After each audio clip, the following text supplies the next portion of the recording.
The component parts of a modern airplane's wing, fuselage, and tail surface are almost countless in number, yet every single one of them must be engineered. Even the most minute part receives the greatest attention.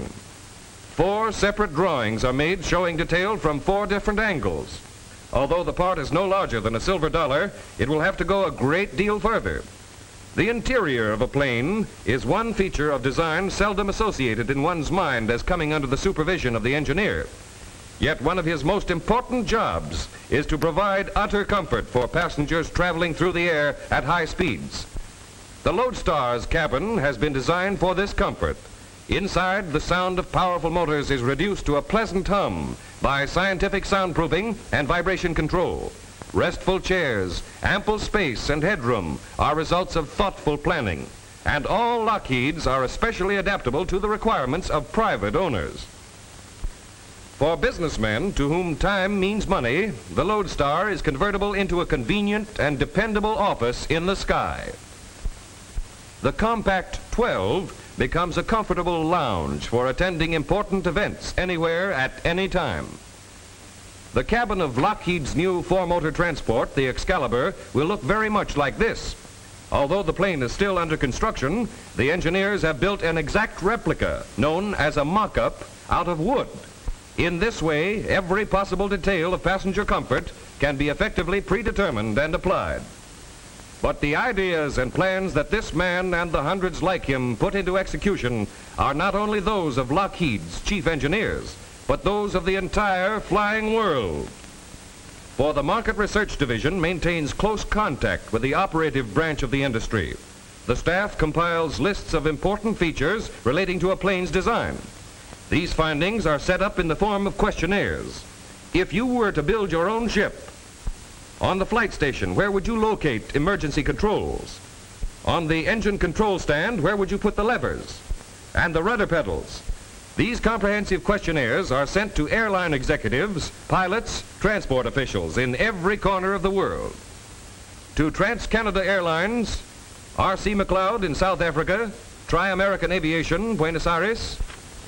The list is almost endless, but to mention a few more, American Airlines, Lieutenant Thatch, VP-5 Squadron Canal Zone, and British Airways. The replies to these pamphlets are carefully sorted, for they represent knowledge gained under actual flight conditions. Detailed graphs and charts are compiled by competent statisticians. No suggestion is too small. Every answer to every question is checked and noted. These findings are recorded in another pamphlet. You told us this is the way you would do it. On flight station, on engine control stand.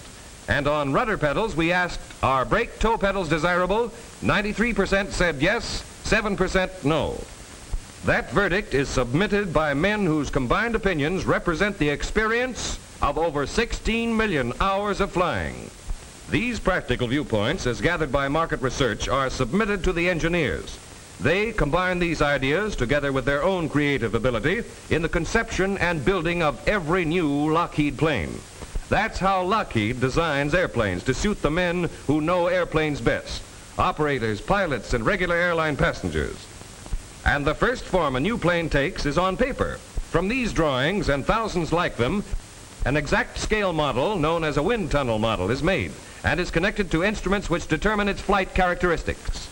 The model is hand-carved, accurate to the fraction of an inch, weighs over 500 pounds, and costs more than $5,000 to build. The door is closed, the wind tunnel sealed. A flip of the switch and the wind propeller whips up to speed. The model is exposed to a far higher velocity than this 90-mile-an-hour wind. The small wind tunnel model is actually subjected to and withstands a much greater force. From an idea to an actuality, from theory to fact, from a model to a completed Lockheed, the plane has been built. More than that, into it has been built the strength, ruggedness, and durability necessary for its safety and high-speed performance. But not so long ago, this shining plane was only a small part of a trainload of metal addressed to Lockheed. For the metal inside these wooden frames is the stuff that planes are made of. Hard and strong, it must be fabricated by men and machines into the parts that make airliners. Giant shears act as huge mechanical scissors. Metal sheets are slipped into place. The sharp blade strikes and cuts through them as if they were cloth. The high-frequency router, a dental patient's nightmare, turns 15,000 revolutions a minute and cuts layers of metal into their first rough shape. The bit turns so fast that it must be cooled by a constant stream of oil. The massive hydro press exerts an overall pressure of 9 million pounds, and it literally squeezes parts out of metal. An endless chain of roller conveyors carries a tray with the forms to workmen. They put the metal which has already been cut to the correct size in place on the forms.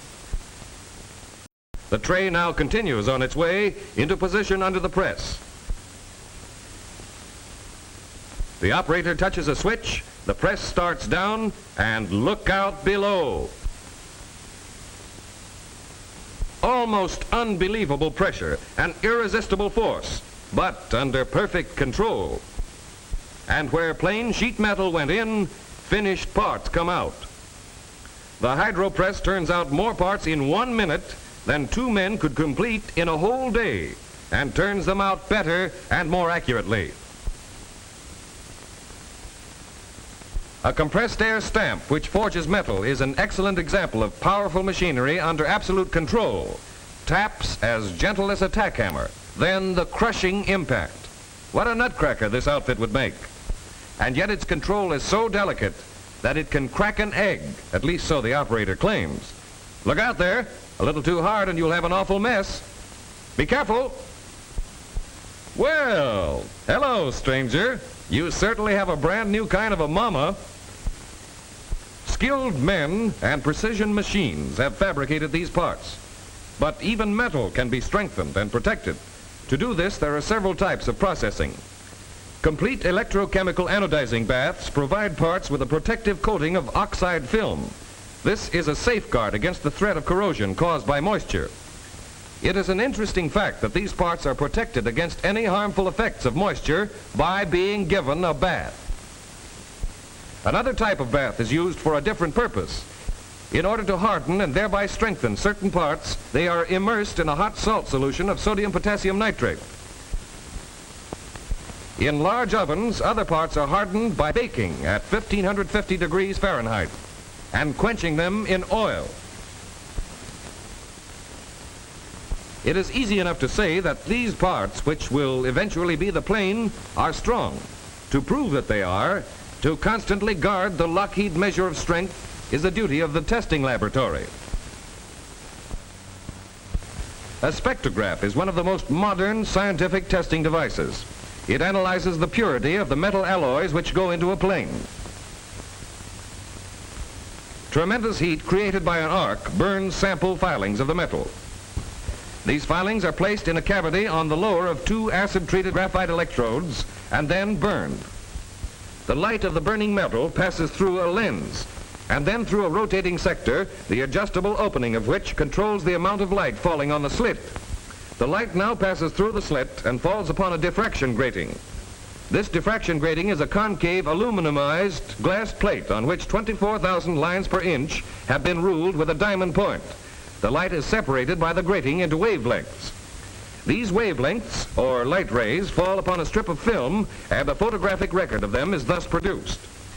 Since each element has its own wavelength, from the developed film it is possible to determine exactly which are present in the alloy.